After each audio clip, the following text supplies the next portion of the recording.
Labas rytas, laba diena, labas vakaras. Su jumis Greičio formulė. Arūnas Baratinskas ir mano kolega. Arūnas Valungevičius. Sveiki visi. Tai Nauja aplinka mums, ar ne? Visų pirma, turbūt matot, kad mes visiškai kitur, visiškai kitoj vietoj, nebe online. Aš tai žiauriai pasiilgau susitikimo to gyvo. Pažiūrėsim, kaip mums seksis. Kol kas jaučiamės čia gerai. Pabandysime šitoj vietoj bent kelis epizodus filmuoti, kol niekas nepasikeis. Tikiu, kad jums ta aplinka irgi šiek tiek arčiau širdies bus. Bet mes visą laiką stengiamės labiau turiniu, ne formą, nors forma irgi žinoma svarbi. Todėl grįžtame iš karto prie karštų dalykų. Darysim kelis matyti epizodus.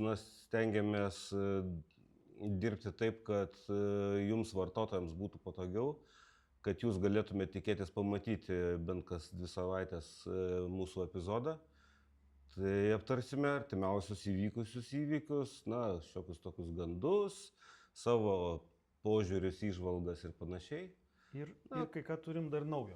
Taip, ir aš netgi Taip, čia tokia vyšnia ant torto.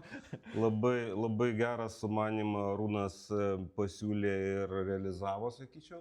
Žinome, tame sumanime dalyvaus ne tik aš, Arūnas, bet tame sumanime dalyvaus ir viena su lenktynėmis labai susijusi įmonė. Taip. Gal smulkiau, Arūnai, pristatyk, kokius planus turime. Nors dar gal 100% visko netidenk, bet tokius griaučius tikrai reikėtų paminėti. Little by little. Tai ne tik sugrįžom į studiją, kaip matot ir Arūnas minėjo, bet su tokia kompanija Simuliatorių akademija susitarėm ir įterpsim į mūsų epizodus tuo metu, kai turėsim kažkokį svečią, tai svečias dažniausiai bus pasodintas čia. Įterpsim Greičio formulę Hot Lap tokį segmentą, bus kažkas galbūt panašaus į daugeliu žinomą Top Gear kažkada išrado tokį formatą, jeigu neklystu. Pas mus vis tiek lankysis žmonės labiau ar mažiau susiję su lenktynėmis. Jie turi savo kažkokius sugebėjimus. Žinoma, simuliatorius nebūtinai atskleidžia vairuotojo kaip vairuotojos sugebėjimus, bet vis tiek jie supranta, apie ką kalba. Ir mums partnerė Simuliatorių akademija pažadėjo, kad turėsim tą pačią trasą mūsų tam karštam ratui, tą pačią trasą, Taip, tą patį orą, tą pačią temperatūrą, tuos pačius bolidų nustatymus, tai ir tą patį bolidą.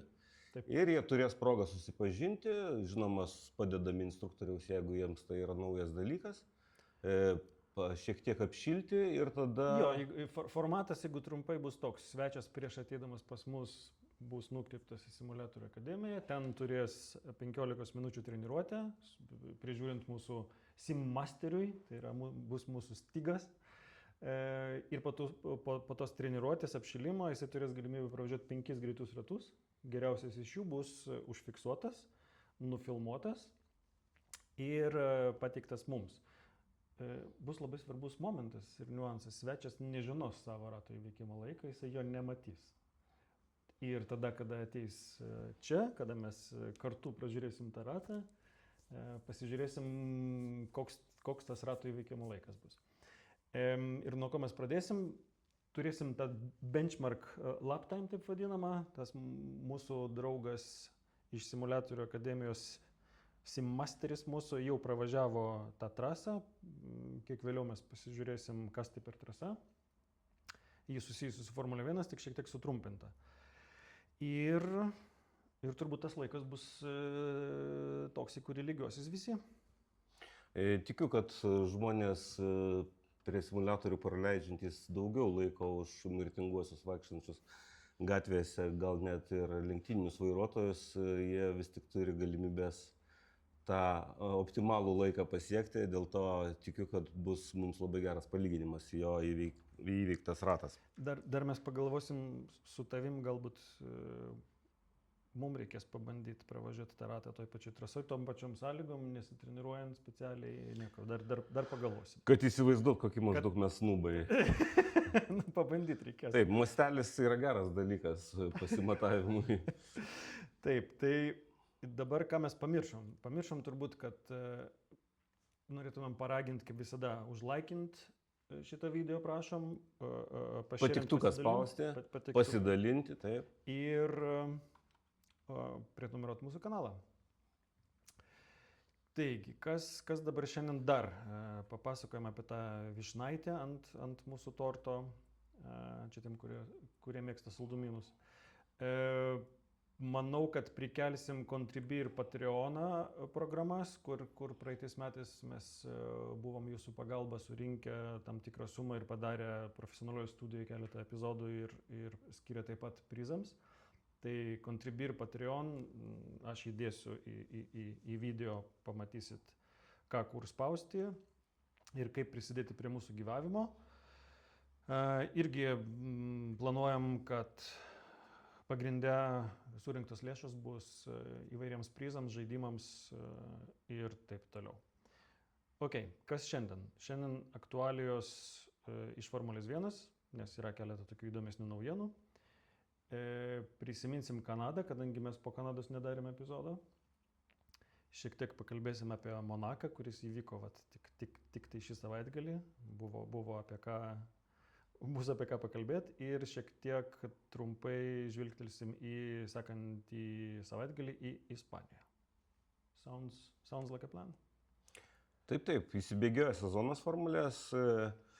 Deja, politiniu požiūriu yra pastrigimas, nes akivaizdu, kad sezono pradžia parodė, kad naujas techninis reglamentas reikalauja tolimesnio šlifavimo.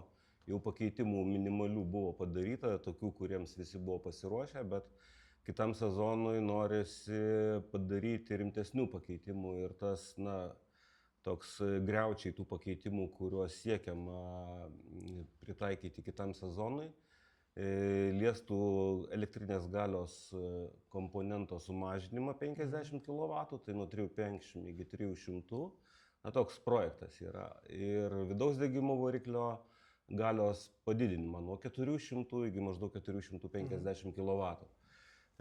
Tai yra, kad santykis tarp vidaus degimo variklio ir elektrinės dalies agregato pasikeistų nuo maždaug 50-50 prie maždaug 40-60.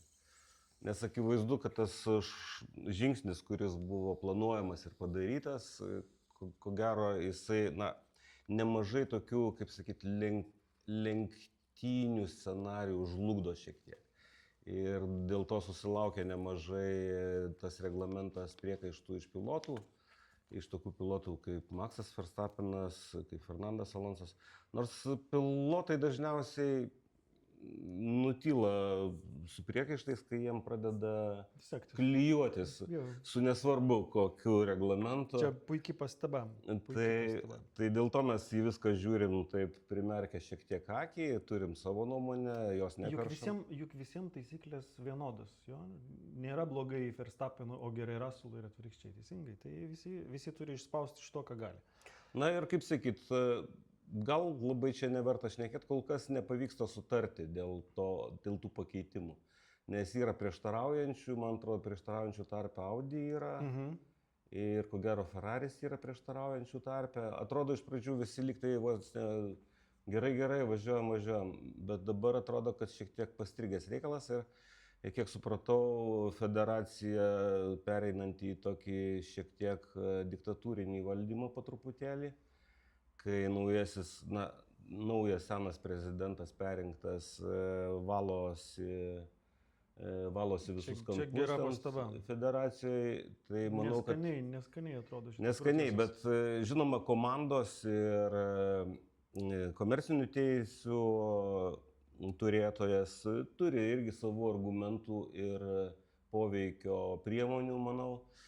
Tai kuo tas baigsis, kol kas nežinom, bet tikimasi, kad pavyks iki sekančių lenktynių, tai yra Ispanijos Grand Prix, ją galima Katalonijos Grand Prix vadinti, taip. Ko gero, nes tai vyksta prie Barcelonos.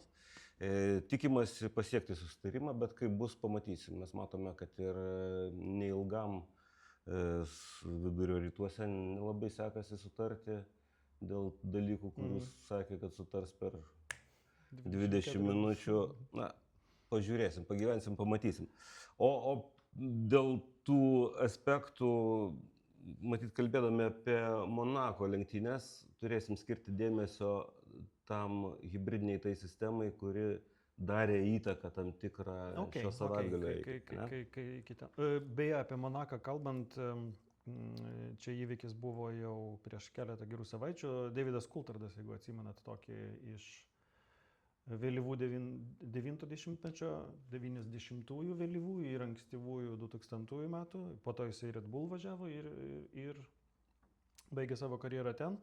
Šiuo metu komentuoja Formulės 1 lenktynės kartu su, ne su Sky, o man atrodo su oficialiu F1 TV, su oficialia komanda. Tai long story short, jisai išbandė naujausią Formulės E elektrinio to bolido konfiguraciją, Generation 4, man atrodo, jau dabar vadinasi.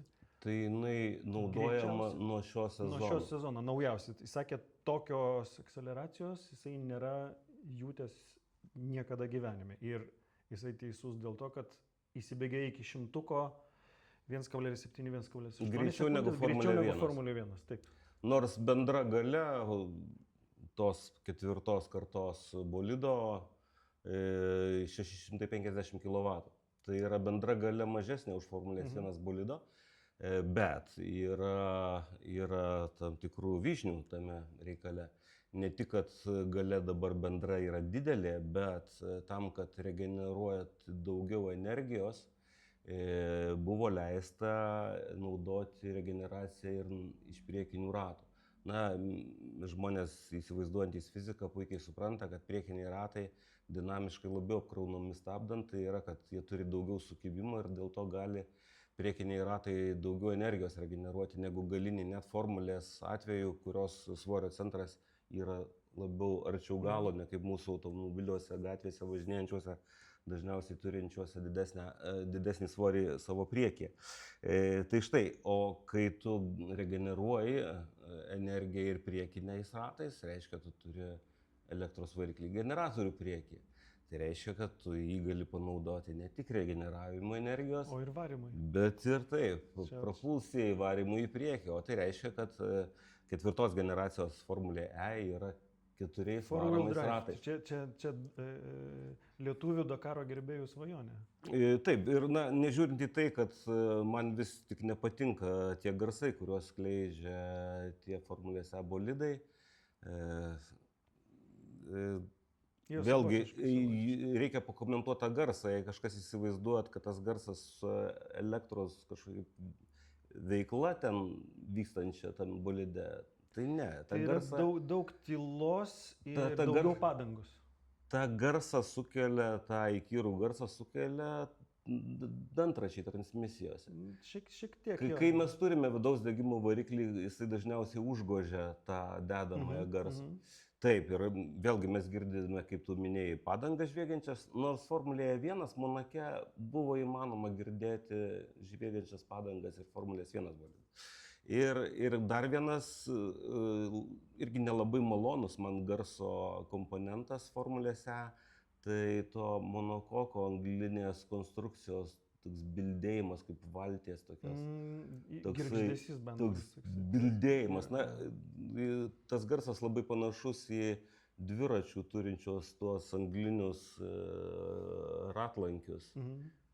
Dažniausiai naudojamus tam laiko pasiekti individualiuose lenktynėse. Jie irgi tokį turi riedėjimo, tokį bjaurų, tokį medinį garsą. Jį sunku perduot, kol, beje, aš buvau Monake Formulės E lenktynėse 2023 ir girdėjau tą garsą. Savotiškai buvo jo. Nepaisant to, kad aidas turėtų tai pertikti kažkaip stipriau, nežinau. Ypač, kai ten avarijos būna kažkokios, kai tas monokokas turi kontaktą su ar paviršium kelio, ar su kitu bolidu, tai ten tokios valčių žudynės vyksta. Tai va, tai DC labai buvo patenkintas. Tai va, bet žiūrėk, čia tam tikra mesta pirštinė su tuo 650 kW galingumu Formulėse. Na taip, kol kas jie iš akumuliatoriaus negali išmelžti tų 300 km lenktynių ir panašiai. Bet pirštinė su geresnė akceleracija jau mesta. Na, Formulės 1 atsakymas koks gali būti? Nežinau kada, bet jie kažkada turės ryštis būtent regeneracijai, hibridinės dalies regeneracijai, leisti naudoti priekinius ratus. Nes tai yra žymiai efektyvesnis paties automobilio išnaudojimas. Bet čia bus jau didžiulis pokytis paties koncepto. Ir vėlgi tada, ko gero, lengviau galima atpiginti bus pačią visą koncepciją formulės. Nes tada nereikės elektros galios naudoti gale. Galą bus galima palikti vien vidaus degimo varikliui su transmisija, o elektrinę visą galę atiduoti priekiniams ratams ir regeneravimo, ir panaudojimo. Žinai, čia jeigu nueit šiek tiek nuo koncepcijos technologinės į organizacinę, Formulėje 1 reikia mąstyti apie konkurenciją su Formulė E tik tai tada, kai jie matys, kad populiarumo pradės lenkti. O kol tai yra tam tikrose lygiuose, tokiuose labai taip. Yra okay. Taip, bet aš čia numečiau tokis kaip kaulą šunims. Tokie pasvarstymai, balionas. Ok, dar nuo elektromobilių nenueinant, BYD prieš keletą epizodų, man atrodo, buvo jau paminėta mūsų BYD su Horneriu, dabar gandai paskutiniai buvo, kad BYD ir Horneris nori ateiti kaip nauja kaip 12 ekipa. Nes iki šiol buvo gandai, kad jie nori tapti tarsi Formulės 1 general rėmėjų. Tai gandai yra štai tokie. Vienu žodžiu, kinietiški pinigai padėti ant stalo yra ir dabar galvoja, kaip? Visi juos žiūri, kas tuos pinigus paims. Jo. Puikiai pastaba. Ir apie pinigus kalbant, dar tolygiai taip einam. Dar viena kompanija, kuriai pinigų reiktų turbūt uždirbti daugiau, nes kiek aš žinau, paskutiniu metu jie yra praradę savo klientūrą ir nori užauginti ir jaunesnę klientų bazė ir šiek tiek kitokia, tai yra Gucci. Čia tokia bomba nukrito nesenai, kad Gucci ir Alpine pasirašė sutartį ir nuo kitų metų vadinsis Gucci Alpine Formula 1 Team. Taip, titulinių rėmėjų komandos taps Gucci. Ši Enstono komanda, Enstonas tai vieta, kur tos komandos būstinė, kur projektuojamas bolidas, gaminamas, tai ši komanda prieš kelias savo inkarnacijas kažkada vadinosi Benetton vardu. Su tuo pačiu Flavio Briatore, kuris atvedė Benettoną į Toleman komandą buvo. Toleman. Ir jisai atvedė Benettoną ir Benettonas iš jų nupirko. O su Toleman komanda Formulėje 1 debiutavo Ayrtonas Senna. Ir vėl Monake 80. Ten tos stebuklingos lenktynės buvo, kuriuose jisai būtų lengvai laimėjęs, jeigu nebūtų sustabdę lenktynių. Nes Prostas važiavo pirmas ir mojavo rankom dėl lietaus, kad stabdytų. Visi, kas prisimena Senos istoriją tose Monako lenktynėse, ne visi prisimena Stefano Belofo istoriją. Buvo toks vokietis, labai talentingas lenktynininkas, taip pat debiutavęs tais metais Tyrrell komandoje. Tai kai Senna vijosi ten Prostą po kelias sekundės rate, tai beveik tokiu pat greičiu iš galo Senna vijosi Stefanas Belofas. Bet žinoma, jo karjera baigėsi gana anksti, endurance tipo lenktynėse, net neatsimenu tiksliai, ar tai buvo lenktynės ar kvalifikacija, su Porsche C grupės automobiliu. Ne Spa kartais? Spa trasoje, taip. Spa trasoje. Jisai žuvo dėja, būdamas labai jaunas. Ir Tyrrell komanda tais metais dar turėjo ten ir legalių problemų, nelegalių, bet problemų su čytinimu, techniniais reikalavimais, kai jie papildydavo švininiais rutuliukais savo bolidą tam, kad sveriant bolidą po lenktynių, jisai atitiktų minimalaus bolido svorio. Jeigu prisiminus tuos bet tai buvo tie laikai, kai turbo varikliai jau ėmė viršų ir tie, kas dar vis naudojasi tas 8 cilindrų Ford Cosworthais, kuriuos pirkdavo tiesiog kaip parduotuviai. tai jiems tekdavo smarkiai pasukti galvą, kaip čia išlikti konkurencingiems. Na tai va, tai keletas netgi prisiminimų susijusių ir su Monako trasa, ir su asmenim, kurie istorijoje kažkokią reikšmę turėjo. Tai va, tai kitais metais Gucci, kas mėgstat Gucci brandą, turėsit už ką sirgti. Dabar turbūt pereinam nuo šitų tokių bendrinių naujienų iki vienos labai labai įdomios ir labai lauktos. ADUO taip vadinamas, Additional Development and Upgrade Opportunity, kas liečia variklius, buvo ta sistema įvesta ir 3 kartus bus šiemet. Jo? Po Kanados buvo vienas kartas, kai pamatavo FIA visų variklių gamintojų variklius. Antrą kartą tą padarys po Vengrijos, trečią kartą po Mexiko. Ir nutarta sistema yra, žodžiu, tokia. Galingiausias variklis lieka toks, koks yra. Tas, kuris atsilieka apie 2 procentus, turi galimybę vieną upgrade padaryti. Tas, kuris atsilieka 4 procentus, turi galimybę 2 upgrade padaryti. Vakar informacija šitą atsirado. Aš buvau šokiruotas, nežinau. Aš buvau kaip spirtas arklio kanopos su pasaga. Tai visi... Tiesiog žmogus su minimaliu išmanimu Formulės 1, su minimaliu domėjimusi, kas vyksta, pavyzdžiui, šiais metais, ar ne? Nuo sezono pradžios. Nuo sezono pradžios. Sakytų, kad galingiausias variklis yra koks? Mercedes. Deja, FIA dar oficialiai nepaskelbė, bet pakankamai patikimi šaltiniai itališki paskelbė, kad po visų šitų pamatavimų buvo... Etaloninių variklių pripažintas, spėkit kas? Ford. Naujokas. Red Bull Ford variklis. Taip. Fordo finansuojamas. Čia labai įdomu. Neįtikėtina. Tai va. O Mercedes antroje vietoje ir jie gaus vieną upgrade. Taip, jie atsilieka 2 procentais. Jūs galite patikėti, Mercedeso variklis 2 procentais nuo Red Bull Fordo atsilieka. Taip. Bet žinokit, mes gal čia taip... Čia ne apie komandas, tai reikia ir turėti omeny. Variklės atskirai yra variklės atskirai. Mes gal šiek tiek sarkazmo turime savo pasisakymuose, bet mes tikrai neturim prieėjimo prie matavimų, kuriuos turėjo galimybę padaryti FIA. Exactly. Jie reiškia, turi skaičius kažkokius. Taip. Ir jie tikrai remiasi ne preferencijom kažkokiam, kad spalva labiau patinka ar šukuosena.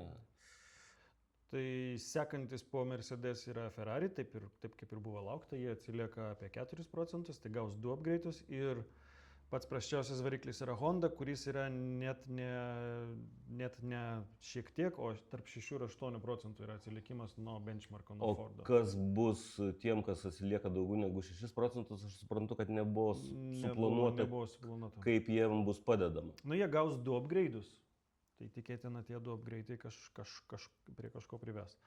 Tai štai tokia įdomi naujiena ir dar viena, kur šį buvo, dabar bijau pameluoti, ar prieš Kanadą jau buvo tas matavimas, ar po Kanados, kai engine compression, kaip lietuviškai, spaudimo laipsnis.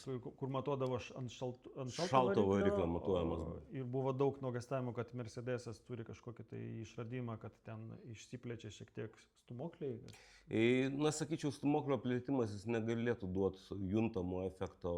Maksimalų efektą mano suvokimu, aišku, galima su manim ginčytis, bet man atrodo, kad išlošti stūmoklio pajudėjimo fiziškai niekam nejudant temperatūrinio poveikio priemonėmis galima švaistiklio ilgėjimu, kylant temperatūrą.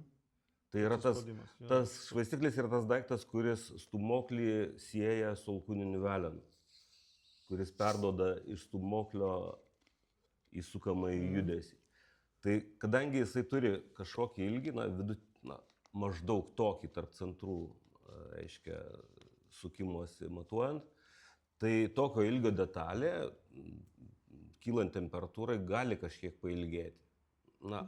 Čia hipotezė, kurie kiti gamintojai Aš girdėjau ir kitokių hipotezių, kad turi kažkokią vidaus degimo kamerą, turi kažkokią papildomą kamerą, kuri nuo temperatūros ten ar atsidaro, ar užsidaro. Na, teorijų galima įvairių, kaip tas spaudimo laipsnis gali kisti. Bet kokiu atveju, kad nuo šiol jau bus matuojami varikliai ties. Taip, ir visi sakė, kad čia Mercedesui bus ragai. Kad... Ir panašu, kad ne. Absoliučiai nieko, absoliučiai jokios skirtumo.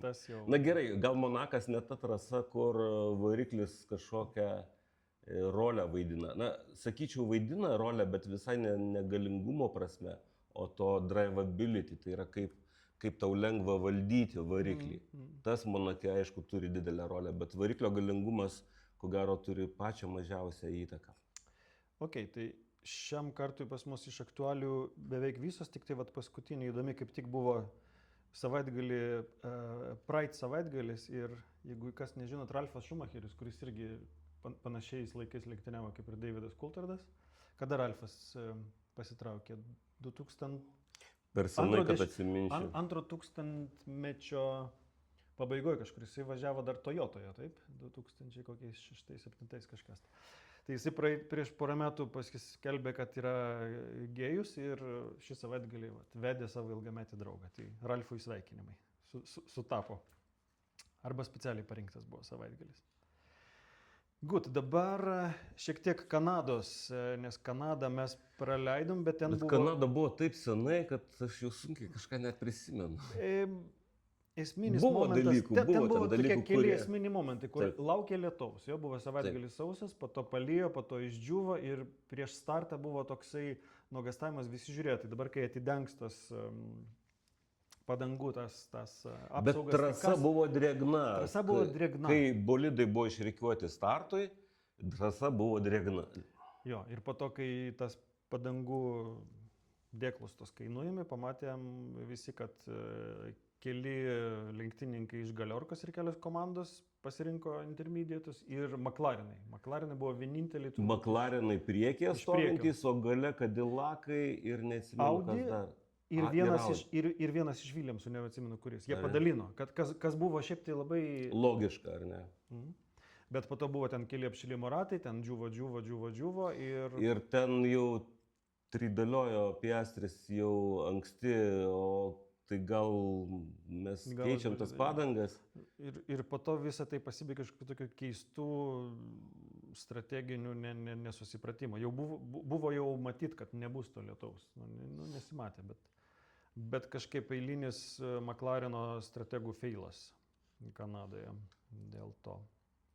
Bet kokia atveju? Na, buvo Piastris, aš atsimenu, dar lenktynėse raminamas jo inžinieriaus, kad drėgna žema temperatūra, tie, kas važiuoja su slikais, jie ilgai šildys tas padangas. Startas parodė, kad taip, bet daugiau jie porą posūkių tik tai pravažiavo ir viso gero. Kur jie finišavo, tai pasižiūrim. Startavo gerai Norrisas, man atrodo, jis tapo lyderiu su tam tarpiniam padangom, bet jį labai greitai suvalgė Russellas. Jo, tai po to sugedo Norrisas, o Piastris vos atvažiavo 11, tai va tokia kaina. Esminis momentas, pusė beveik Kanados lenktynių buvo fantastiška kova tarp Mercedes lenktynininkų. Tiesiog fantastiška. Russellui bolidas sugedo, bet tai, kaip jie keitėsi pozicijom, tai kaip Antonelli atakavo nestandartinėse vietose, kaip gynėsi po to, kaip jie vienas kitas lenkė. Ir, žinai, buvo sprinto lenktynės Kanadoje. Prieš tai, taip. Ir Antonelis ten taip kaip degtukas atrodė, ar ne? Toksai arba viskas arba nieko, ar ne?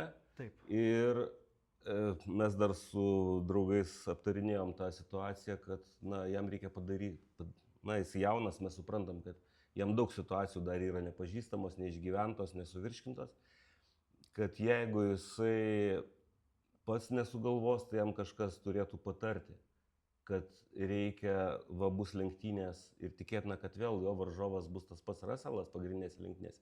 Reikia apgalvoti, kaip šiek tiek kantrybės daugiau turėti ir kaip nebandyti vienu ėjimu išspręsti viską. O nusiteikti, kad gali pakovoti tekti, ir visos lenktynių distancijos metu. Ir akivaizdu, kad, žinai, Antonelis daro, mano bent jau patirtyje su tuo, ką aš matau iš jo, jisai daro tokius labai rimtus žingsnius. Ir vat Kanados lenktynės buvo vienas iš tų rimtų žingsnių, kai jisai padarė rimtą žingsnį į priekį, kaip būsimas, aš tikiu, čempionas. Tai, ko nedarė labai ilgai Norrisas, atsimeni, kalbėdavom dar prieš metus, kur visą laiką tai pasiduodavo su Verstappenu kovojant, tai kažkur padarydavo klaidą, tai kažkur įsiveldavo incidentus nereikalingus. Antonelis progresuoja. Ir jisai neatlyžo, jisai naudoja agresijos tam tikrą dalį, bet ne tokios, kad... Nevabankinis. Taip. Ir pamatuoja rizikas ir neatlyžo su ta kova. Ir dar momentas, žinai, kur po lenktynių, po to, kai automobilis sugedo Russellui, jisai sakė, jo ten automobilis sugedo, ir visi daugmaž taip buvo įvertinę tos kovos galima baigti kaip Russello pergalė ir Antonelio antrą vietą. Jeigu, kas būtų jeigu? Aš taip nepasakyčiau. Nes jeigu lenktynininkas yra greitesnis už kitą, ar skirtingų komandų, ar tos pačios komandos, vienas kitą aplenkiant, tas antras jau nebesugeba palaikyti tempo, taip nebūna. O jeigu jis visą laiką sėdi tavo ant dėžės, vadinasi, jis yra greitesnis, tikėtina. Ir tokį ilgą laiką. Žinai, kalbant apie Monrealio trasos specifiką, netgi tą aptarinėjo ir Maxas Verstappenas su Lewisu Hamiltonu palenktynių, nes šitie irgi buvo susikibę. Jie buvo susikibę ir Maxas tą patį irgi pastebėjo, kad sakė, kai tu turi DRS-ą, tai tu ne ant tiek greitesnis esi, kad tau būtų lengva aplenkti, bet tu labai lengvai laikaisi už bičio, kuris važiuoja priekį. Jo, bet tam tau reikia į tiesesias, ir į galinę, ir į priekinį išvažiuoti pakankamai arti. Jeigu tu esi netoks greitas kaip tavo oponentas, jisai pabėgs per kitą trasos dalį ir kitam ar trečiam rate tu jau nebeturėsi tos galimybės. O Antonelis visą laiką buvo kartu, visą laiką. Tai aš manau, kad jeigu Russellas nebūtų buvęs, nebūtų sugedęs, dar neaišku, kaip būtų pasibaigęs etapas. Bet nesvarbu, tai Kanadoje buvo 4. iš eilės Antonelio pergalė, iš kurių na gerai, sugedo Russellas ir prieš tai dar vieną kartą Russellui ten nepasisekė. Nepasisekė kvalifikacijai kažkas. Jo. Bet, Kinijoje ten. Bet kokiu atveju rezultatas jau po Kanados buvo fantastiškas. Ir tai kaip Russellas atrodė pasimetęs, irgi nemažai sako turbūt apie tai, ką mes aptarsim po tokios nedidelės pertraukėlės, nes dabar ties Kanada turbūt Hamiltoną ir Verstappeną jau paminėjai, gražu buvo žiūrėti. Gražu. Du tokie, vienas jau labai veteranas, kitas tiesiog ypatingai patyręs šiuo metu. Pati dvikova buvo tokia jau žmonių, kurie turėjo savo istorijoje ir dramatiškų dvikovų, bet šį kartą jie abu buvo korektiški absoliučiai. Todėl, kad tai nebuvo jų gyvenimo ir mirties klausimas, o jie tiesiog leido savo tarpusavyje palenktyniauti, kadangi jie buvo šalia vienas kito trasoje. Puikiai Hamiltonui pavyko antrą vietą užimti, Verstappenas liko 3.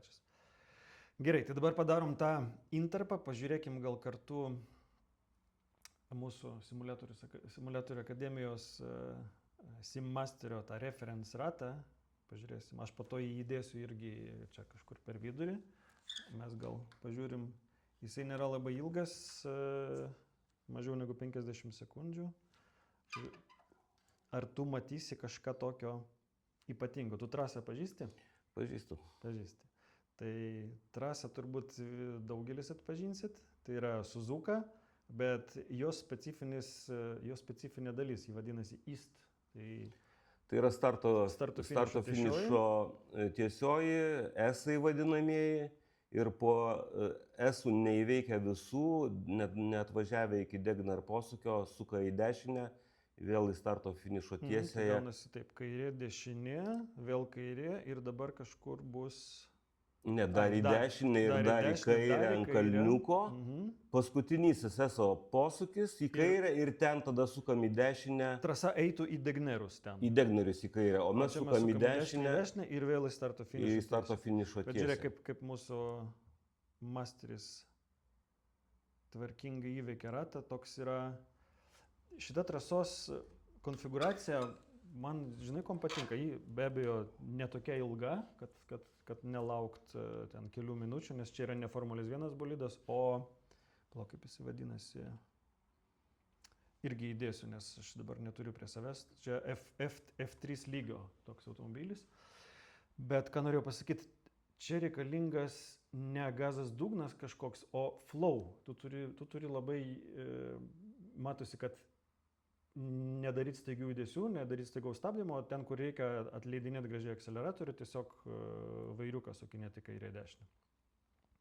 Tai pasižiūrėsim, kaip tą patį darys mūsų svečiai, o gal ir mes vėliau. Tai va, tai čia buvo intro į mūsų naują segmentą su Simuliatorių akademija ir dabar Monakas. Prieš kalbėdami apie Formulės 1 lenktynės Monake, aš noriu pastebėti vieną tokį augantį talentą Formulėje 2. Man labai artimos šalies ir man labai artimos, turiu draugų ten. Bulgarijoje yra lenktyninkas Red Bull Junior komandos narys Nikola Tsolov, kuris šiemet dabar nėra. Ar tik tai ne pirmą vietą užima kol kas? Jisai laimėjo Monako lenktynės, bet jisai būtų jų nelaimėjęs, jeigu Kamara nebūtų... Bet Kamara irgi... Kas jam atsitiko? Jisai visą laiką spaudė jį. Kas jam atsitiko, aš labai nesupratau. Jisai pasikeitęs padangas visiškai negavo sukibimo jo. Nes visų atveju jos ilgai šilo. Bet jisai absoliučiai jokio sukibimo neturėjo. Taip, keletą ratų ir po to padarė klaidą.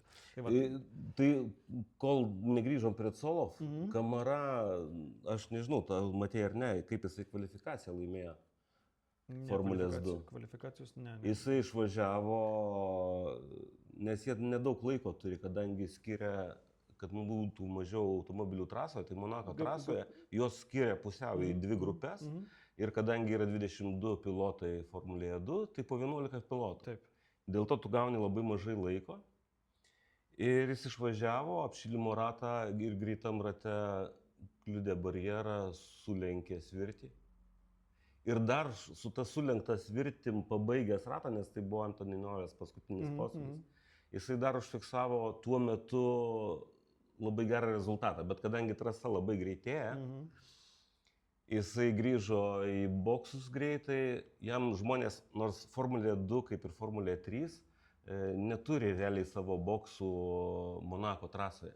Jie yra kažkur bazuojasi už miesto, jie tik atvažiuoja kaip paradas, pravažiuoti lenktynes. Žinoma, komandos atsiveža padangas, kurias naudos ten ir taip toliau ir panašiai. Bet turėjo kažkas kišeniai svirti pakabos galinės.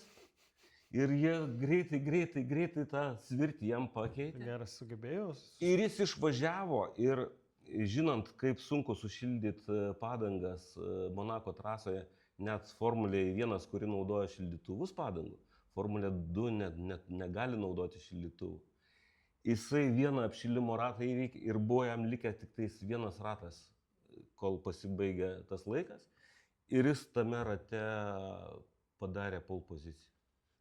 Tai va čia bičias, kalbant apie Tsolovą, aš irgi jį stebiu, jo labai rezultatai ir stabilus ir labai geri, bet Kamara tai tas pats bičias vėlgi, kurį reikia žiūrėti Formulėje 2 šiais metais. Nes pernai jis tapo Formulės 3 čempionu. Aš už Tsolovą. Ne, Tsolovas tai vėlgi jo istorija paskutinių 3 sezonų Monake.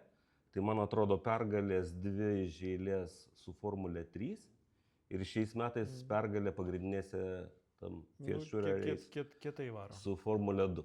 Tai stebėkit Tsolovą, nes man atrodo kitais metais koks nors Lawsonas gali atsisveikinti su savo. Gali būti. Tsolovo naudai. Tai dabar jisai šiam 3 taškus turi čempiono lyderį, šiam 2 turi Tsolovas. Ok, dabar Monako.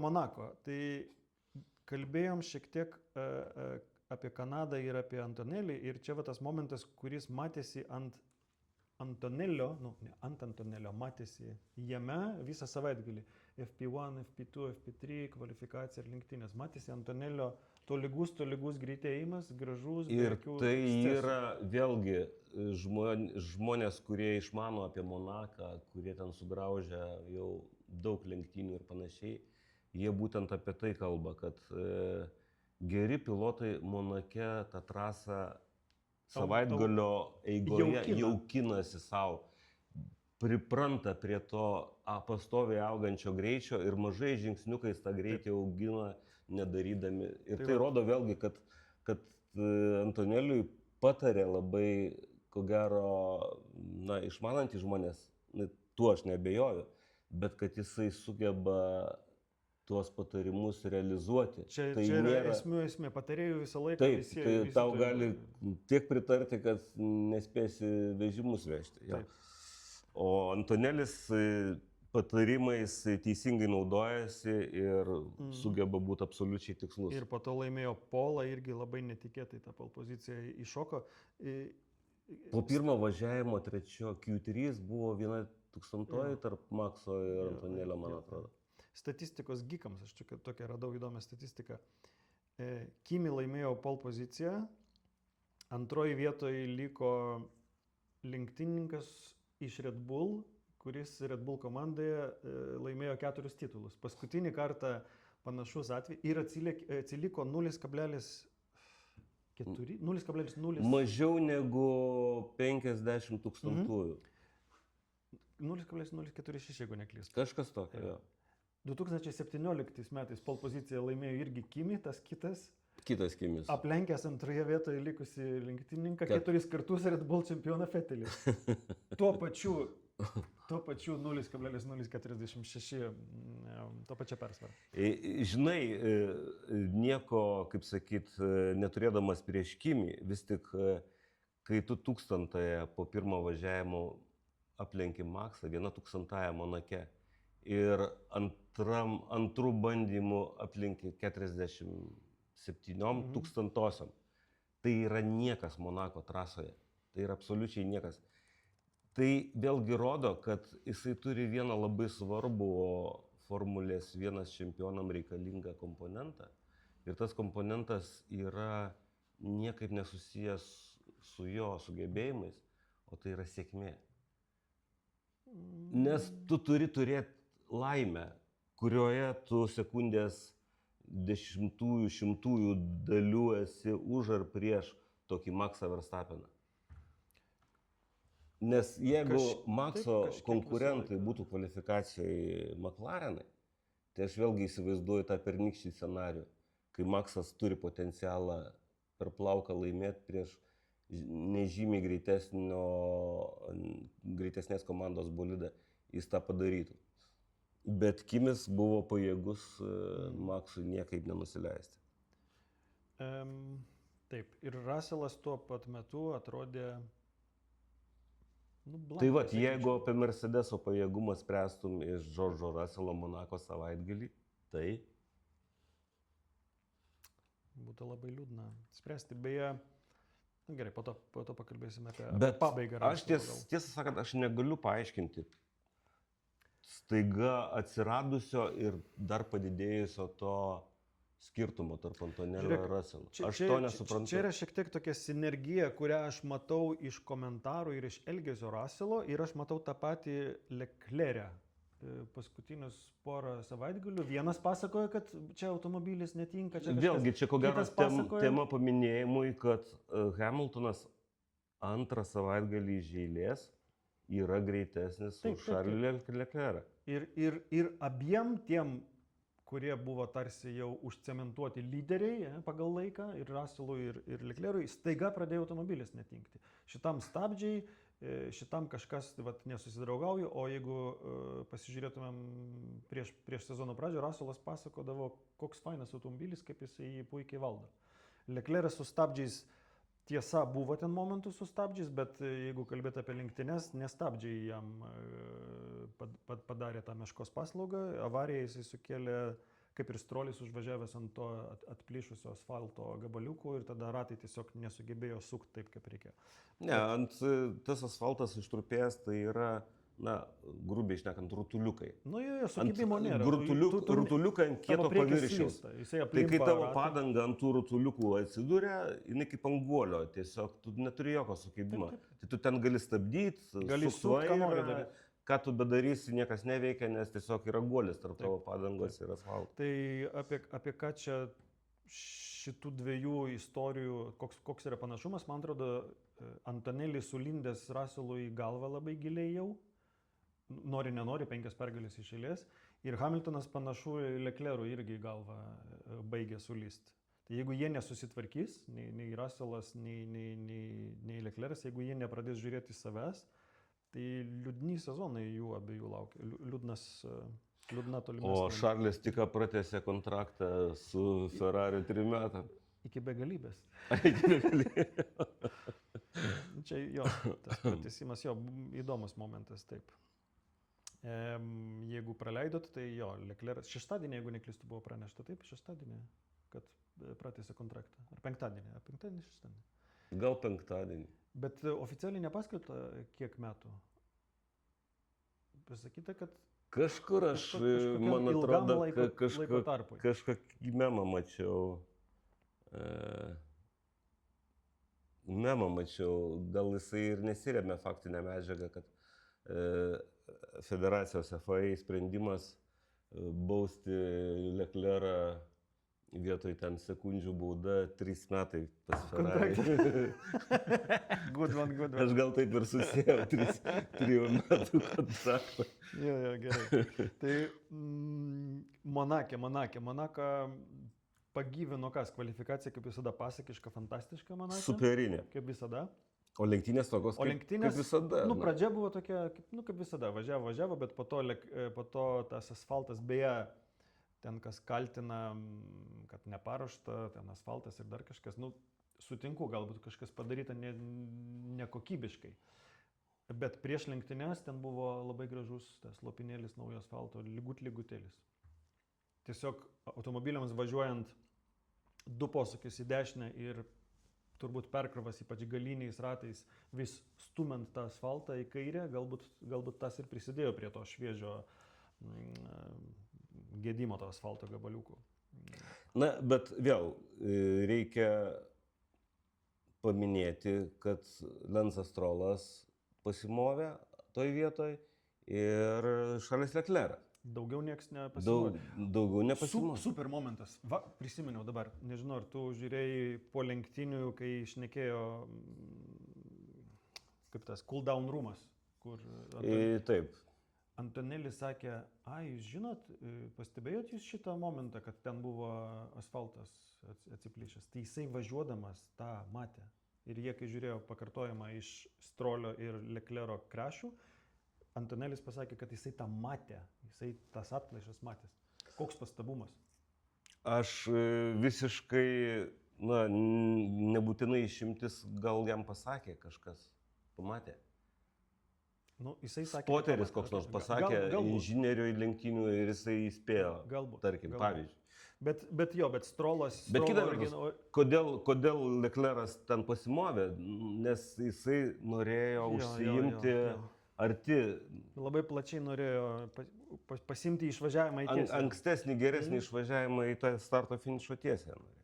Klaida akivaizdi, jokie ten stabdžiai, ką jisai kaltino stabdžius, jokie ten stabdžiai nebuvo. Bet štai, jeigu net Antonelliui, kad ir Spoteris informaciją perdavė, kodėl Charles'ui Leclerc'ui, monakiečiui, ten turėjo skambinti visi matyti. Pro balkonų, kaimynas. Bet jie 2 pasimovė, o visi kiti, kaip aš darau turbūt išvadą tokią elementarią, kad visi kiti matė tą vietą. Galbūt ne visi suprato, kad tai asfaltas, nes sakė marbles kai kas iš lenktynininkų. Bet vis tiek jie žino, kad geriau neužvažiuoti tada. Ir čia kalbant apie tas klaidas ir kai kurie pasimovė, kai kurie ne, prieinam prie to elephant in the room, kas buvo vakar su pit speed limit. Bet totaliai nesąmonė, net, sakyčiau, lenktynių metu matėsi, kad kažkas netvarkoja. Atrodė, kažkas netvarkoja. Kiek buvo, 5 lenktynininkai nubausti ar 6? 5 tikrai. Žinau, gal daugiau, nes, man atrodo, Gaslis 2 baudas gavo. Ir long story short, dabar, aišku, FIA, nepaisant to, kad Gaslis finišavo 3, iš jo atėmė podiumą, jisai vos neverkė ten po lenktynių, nes cooldown rate jisai džiaugiasi, komanda jam nesakė. Tol, kol jisai važiavo po finišą, jisai džiaugiasi podiumu, komanda jam nesakė. Tai long story short, FIA sakys greičiausiai, kad все законно sakys, jo, sakys, kad viskas pagal taisyklės. Ir tai yra tiesa, bet yra niuansas, tu galbūt gali paaiškinti. Aš paaiškinčiau, bet supranti, aš turiu koliziją tam tikrą. O kokiu būdu matuojamas greitis? Ar tai yra taip matuojamas greitis kaip mūsų tose vidutinio greičio zonose kontroliuojamas? Jo, kaip aš suprantu, taip. Atstumas, o ne greitis. Ta prasme, teoriškai kalbant, tu gali įvažiuoti 120 km. Tai yra, kad po to užduotas pažeidimas, jeigu tu tarp dviejų taškų distanciją kerti per trumpesnį negu nustatytą laiką. Taip. O komandų inžinieriai, yra nufilmuota medžiaga, kaip Alpine komandos inžinieriai matuoja tą atstumą. Tai jie, kaip sąžiningi inžinieriai, jie matuoja ne taip, kaip bolidas ten važiuoja, o kaip tarp baltų linijų trasai. Nes Monake, ypač boksuose, yra klaikiai siaura. Ten visai nėra vietos. Tai įvažiavus į boksus, tos baltos linijos eina taip ir paskui sukasi į kairę. Ir galia irgi. Ir čia yra toksai kaip posūkis, gana rimtas, kurį visi pilotai įvažiavę į boksus kerta tą kampą ir gaunasi, kad jie įveikia šiek tiek trumpesnį atstumą. Ir nors jų bolide uždėtas ribotuvas 60 km/h. 59,5 beveik visose komandose. Ir Gasly patvirtino tą. Specialiai jie pamažino. Yra tolerancija įdėta, kad tu tikrai neviršytum, ar ne? Bet jeigu tu važiuoji tiesiau, negu matavo tavo lenktynių inžinieriai, tai tu biškį trumpesnę distanciją įveiki. Ir visiems tiem baustiem užfiksuotas 60,1. 1/10 km/h. Ir tai gavosi dėl to pagrinde, kaip aiškinama, kad praeitais metais jie važiuoja taip pat kaip ir kiekvienais metais, bet atsirado 11 komanda, 11 boksai ir tada ta linija nusipešė, ta rekomenduojama linija nusipešė šiek tiek dar aplink tarsi boksus, o pakartojimuose galite pasižiūrėti, visi kirsdavo tos Cadillako, tą buveinę Cadillako taip. Ir gaunasi tas nukirtimas pradžioj, plus nukirtimas gale, štai tau ir 0, kažkiek tai. Tai long story short, niuansas yra toks, kad idealiu atveju aš manau, kad reikia pradėti Formulė 1 statyti radarą, kuris tiesiog radaras būtų ir matuotų greitį. Ir tada nebus jokių problemų. Ant pit exito tegu stovi radaras, tegu stovi keli radarai, jie matuoja greitį. Ir tada tavo automobilyje sudėtas 59,5 niekada nebus viršytas greitis. Bet tiesą sakant, 1/10 km/h. Jo, aš sutinku. Ir tai nebuvo, kaip sakyti, performance paieška. Aš sakyčiau, kad federacija turėjo priimti tokį sprendimą, kad peržiūrės po lenktynių šitus pažeidimus. Ir kad gautų iš komandų įrodymus, kad pas juos nustatyta su tolerancija į kitą pusę pažeidimas įvyko toks mažas ir tikrai neįtakoja jokio performance. Neieškant persvaros. Taip. Ir priimti sprendimą, kad už šį pažeidimą nebausti tiesiog. O pateikti kitam etapui išaiškinamą įraštą arba rekomenduoti važiuoti pagal nupieštas linijas. Taip. Kas yra boksuose neprivaloma. Nes kai tu važiuoji ir, gerai, Gaslis, tas pats Russellas, tu važiuoji ir tu nežinai, kur tu važiuoji. Russelo tai ten ir pažeidimas buvo fiksuotas starto vietos, bet paskui buvo, viskas gerai, ar ne? Ne per daug. Paskui dar kažkas buvo, dar vienas jo pažeidimas. Boksuose jie galvoja, kad jie tokiu būdu atitarnavo 5 sekundžių baudą, kad jisai laukia, kol Antoneliui keičia ratai. Mercedes galvoja, kad kai antras automobilis... Jie taip pagalvojo? Jie taip mąstė, kad čia apsisuks. Nes aš mačiau, kai jau pakartojimą rodė, kad vienas iš mechanikų priekinio rato, jisai laukė. Taip. Jisai nekeitė rato iš karto. Bet kai pamatė, kad kitas keičia, Tai va čia buvo klaida Mercedeso. Jie bandė išsisukti, bet dar buvo momentas čia apie tai kalbant, kur Russellas važiuoja ir klausia per radiją, o tai kaip ten su ta mano 5 sekundžių bauda. Tai jiems sako, tu čia tylėk, nekalbėk. Bet nepraslydo. Tai jo, tai čia buvo turbūt esminis tas susierzinimo toksai momentas daugelio lenktynininkų ir pažiūrėsim, kom baigsis Alpin apeliacija, ne apeliacija, kaip tai vadinasi, teisė į peržiūrą. Jie aplikavo ir teisė į sprendimų peržiūrą.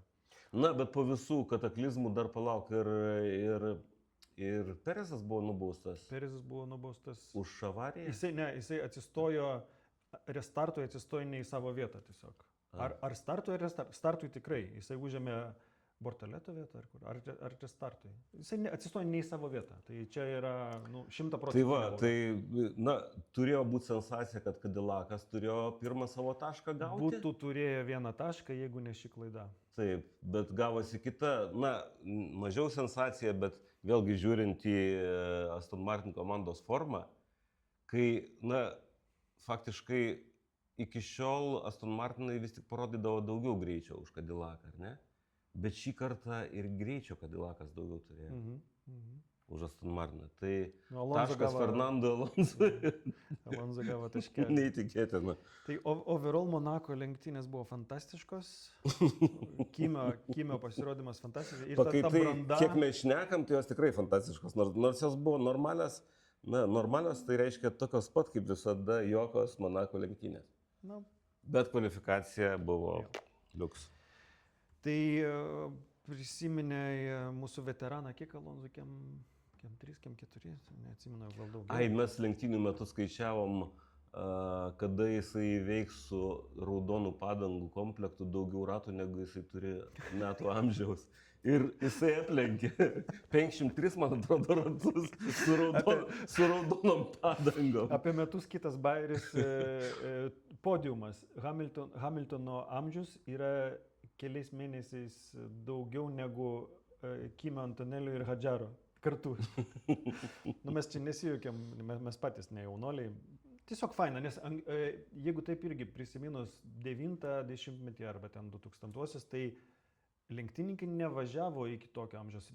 Man atrodo, vyriausias 92, kada, 92, Menselas laimėjo titulą ir po to išėjo po metų 2, kiek jis 3-9, kiam kažkas tai. Tai čia jau buvo ribų riba būdavo. Tokio amžiaus nevažinėdavo, o dabar žiūrėk. Bet dabar žmonės labai, kaip sakyt, profesionaliai žiūri į tą darbą. Aš sutinku. Jie turi visus tos terapeutus, jie maitinimai, visi treniruotės. Jeigu pažiūrėsim į Alonso formą, galbūt tik tai yra fiziologinis momentas, reakcijos laikas, kuris ten nuo 40 vis tiek sėda, nori tu to ar nenori. Tai kalbant apie Alonso ir Barceloną, nors čia ne jo, ne jo tėvynė Katalonija, jis yra iš Asturijos, čia šiek tiek šiauriau, beje, esu buvęs Oviedo mieste, jo muziejuje, labai fainas, jeigu kada keliausit per Ispaniją, kuri yra didžiulė šalis iš tikrųjų. Tai Oviedo būtinai aplankykit ir būtinai aplankykit Fernando Alonso muziejų. Fantastiškas eksponatų kiekis, įvairiausi. Ten rūbai, gokartai vaikystės, Formulės 1 bolidai, šalmai, automobiliukai, visko yra. Ir gamta pasakiška. Asturijas yra kaip Šveicarija daugmaž atrodo. Su kokiais automobiliu Monake pasirodė, neatsimenu, pamiršau. Dabar? Su kažkuo įdomiu. Tai turbūt Aston Martinas kažkuris, ne? Ne. Vat šito nežinau. Luisas pasirodė su Ducati Motsu kažkokio labai retos, motociklo, retos serijos. O dabar susimaščiau, o Luisas gyvena Monake ar ne? Vat šito nežinau, nes Verstappenas, jeigu ką, Verstappenas gyvena prieš išsukant į tunelį Monake, kai yra toks iš Lauviso, iš to Hairpino lėčiausio, išvažiavimas yra 2 posūkiai į dešinę. Vienas į dešinę ir po to, kai kitas yra į dešinę link tunelio. Tai portietas paskutinis. Jo. Prieš tunelį posūkį. Tai jeigu jūs pasukat į dešinę ir matot tunelį priekyje, kairiai pusė yra naujas toks apartment building aukštas. Jo, ir jis turi savo priplaukėlę tokią. Tai čia Verstappeno balkonas. Transliacijai labai gerai matėsi, beje, ta priplaukėlė ten ir su tuo pastatu, kurį tu minėjai. Tai va, čia šviežias pastatas, jis man atrodo dirbtinai supiltas, kažkada ten nieko nebuvo, čia buvo jūra. Tai va čia Verstappenas gyvena, jo balkonas yra į trasos pusę. Nes jisai parodė liktai savo jachtą šį savaitgalį. Kažkada nuotrauką mačiau jo Instagrame, kaip jisai stebi kažką iš balkono ir aš supratau, kuri čia vieta. Tai gerai apie Ispaniją, kadangi jau turbūt užbaiginėsim šitą epizodą apie Ispaniją. Ką apie Ispaniją? Barcelona yra turbūt labiausiai nuvažinėta. Nuvažinėta trasa, žiauriai, bet ko gero trasa, kurios pradėsim pasiilgti matyti, nes jinai, man atrodo, pradės pereis į kaitaliojimo stadiją, kai su Madridu. Kas 2 metai bus. O Madrido beje žiūrėjai Karloso Sainzo video, kur jisai Madrido tą trasą, kur ten dar statybos vyksta, kaip važiavo Mustangą kažkokį. Jo, Mustangą, man atrodo. Nu, tokia įdomi, jo, vietomis. Bet kai tu nepažįsti, nežinai trasos, žinai. Greitis ne tas, bet yra vietomis kaip Zandvorkė toksai bankingas. Yra viražai padaryti, pasvirimai. Ir ji patogi bus logistiškai, nes čia pat oro uosto. Visai šalia. Barajas Airport, Madrido, visai šalia. Tai patogu bus. Na, apie Barcelonos trasą, tai ką čia daug šnekėti visiems, manau, kad pažįsta, kaip atsimenu, kažkada Alonsas dar jaunas buvo ir žurnalistas jo paprašė užsimerkti ir pravažiuoti trasą. Tai jis taip pravažiavo trasą, čia jungdamas pavaras, viską. Ir ant laiko tai ten buvo kažkas... Iki 2 sekundžių. Jo, kažkas sakė. Šitą momentą, čia irgi prieš 15 gal metų, darydavo daug kas iš lenktyninko, gal ir dabar daro. Prieš atsisėdant į kvalifikaciją, jie pravažiuoja mintinai vizualizaciją. Ir dažniausiai, kai pamatuoja, būna ten pas gerus lenktynininkus žemiau negu sekundė yra. Tas atsilikimas nuo tikro laiko. Kiek talentų reikia turėti būnant lenktynininkų? Ai, dar tiesa, žinai, iš Monako dar vieną gabaliuką, kurį reikėjo, manau, paminėti, nes prieš Monaką Majamio trasai ir Kanadai buvo sumažintas tas regeneracijos limitas iki 7, man atrodo, megadžiaulių ar 6 net. O Monakui tas limitas vėl buvo iki 9 megadžiaulių padidintas. Kodėl jis buvo padidintas? Todėl, kad Monakas, ko gero, ideali trasa regeneravimui. Kadangi žemas vidutinis greitis. Ir tokių ilgų tiesiųjų nėra čia. Nėra tiesiųjų. Ir kita problema pasidaro. Aš nežinau, ar tau teko su hibridiniu automobiliu, gatvėje, nelenktyniu važiuoti. Labai retai. Tai aš nežinau, ar tu buvai pakliuvęs į tokią situaciją, kai baterija hibrido pakrauta yra visiškai ir tu nori, kad gautum elektrinį tą stabdymą, maža nuokalne važiuojant. Ir nesigana, Nėra jokio stabdymo. O pavyzdžiui, tam, kad šildyti saloną žemose temperatūrose, vidaus degimo variklis gali normaliai suktis visai, tam, kad sušildytų saloną. Ir jisai pakrauna pilnai akumuliatorių ir neturi kur tos energijos dėti. Ir tu lauki stabdymo, to stabdymo nėra. Tai vat Monake buvo situacijų, manau, kad savaitgalio metu inžinieriai su tuo dirbo, su nustatymais smarkiai turėjo dirbti, nes dažnai lenktynininkai pakliūdavo į tą situaciją, kai tu negauni tokio stabdymo, ko tikiesi. Nes galiniai stabdžiai yra brake by wire, tai nėra mechaninio ryšio tarp pedalo ir galinių stabdžių, elektrinis signalas ateina. Ir didžiąją dalį galinių ratų stabdymo prisijima elektros variklis, kuris su neigiamu sukimos momentu krauna akumuliatorių. Bet Monake pasirodo, tu gali atvažiuoti į tą posūkį ir pakrauti akumuliatorių. Ir, nežinau, kaip sistema, ar visi įvertinti faktoriai, kad ta sistema tada mechaniniais stabdžiais kompensuotų tą nebuvimą elektrinio stabdymo. Čia, technologiškai šio sezono formulė yra sudėtinga. Taip, bet kaip sakyti, taip kaip tobulėja. Tai, ką tu išmoksi ant pečių, nesinešiosi, ne? Tai nenešiosi Ispanijoje tikrai. Yra 2 tiesiosios, viena priekyje, kita gale, o sekantis etapas bus, Austrija bus. Austrija, jo. Tai mes susitiksim po Austrijos greičiausiai, bet prieš tai įmetam spėjimus dėl visako Ispanijoje. Mes šiemet jokių čempionatų neturim, bet šiaip. Žinai, po Antonelio paskutinių pasirodymų virtinės kažkaip net neįdomu spėti, nes, Tai Antonėlis. Antonėlį. ta prasme, tai arkliu aišku, kad Antonelis. Bet žinai, čia kaip statistikoje, jeigu kažkur žaibas trenkia, tai tikėtina, kad ten reikia stotis iš karto, ne? Tai po 5 pergalių kiek dar gali būti? Tikimybė vis mažėja. Neįtikėtina. O kaip manai, kas ant podiumo lips? Tiesą sakant, Monakas tai ne ta trasa, pagal kurios greitį, pasirodymą komandų galima spręsti apie bolido greitį. O Katalonija Kanada tai ne. ko gero ta trasa, kuri nusako aerodinaminę bolido kokybę. Čia toksai etalonas iš vis, bendro automobilio gerumo. Taip. Todėl ten ir testai vykdavo visą laiką iki šiol. Ir šiemet netgi Tai uždaryti. vėl, aš tikiu, kad McLarenas kažkur buvo paklydęs Monake absoliučiai. Mhm. Tai aš tikiuosi, kad jie kažkiek turėtų grįžti į madą. Nors nesu visai tikras, ar Red Bullis ir nepadarys dar vieno žingsnio į priekį. Tai švelniai tariant, mane Monake nustebino Red Bullis. Mhm. Ir ne vien Maksas nustebino, taip, Hadžaras turėjo ten problemėlę su ta avarija, bet vėlgi Bet kvalifikacijoje būklė. jisai atrodė padoriai. Ir lenktynėse ten, jam aišku ašaros labai trukdė važiuoti. Jeigu nebūtų verkęs, jisai gal net būtų laimėjęs, gal būtų Antonelį pasigavęs. Bet ta drama jo, su kas ten, Taip.